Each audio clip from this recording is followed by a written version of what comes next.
The first Rajneeshis arrived in Central Oregon in 1981. The group bought a cattle ranch near the tiny town of Antelope and started setting up what would become a settlement of 2,000 people. I think when they first arrived here, they were asking to be treated fairly and honorably. Bob Weaver at the time was a federal prosecutor. He eventually spent 2 years doing nothing but looking into federal crimes committed by the Rajneeshis.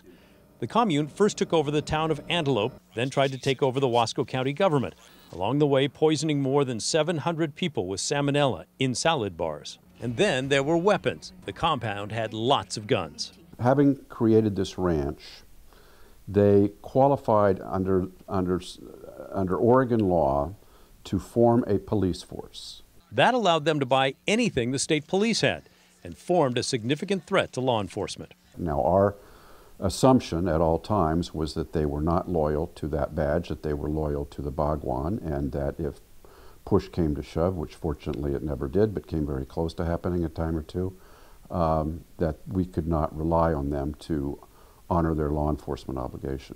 As the group learned federal prosecutors were preparing cases against them, they decided to kill the top U.S. attorney in Oregon, Charles Turner. As I recall, they assigned the job of murdering Mr. Turner to a handful of people who got false IDs, I believe in New York, who then went to Texas and bought cold guns and that were training for an ambush near his home and had everything in place when at the last minute,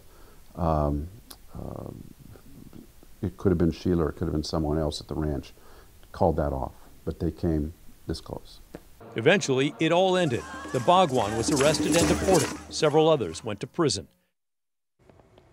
It was a wild time. That compound, by the way, now owned by the Christian organization Young Life. It is their biggest youth camp in the world.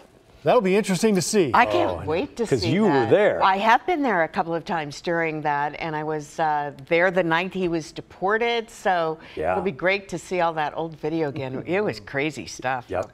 All right. Pat. Thank you.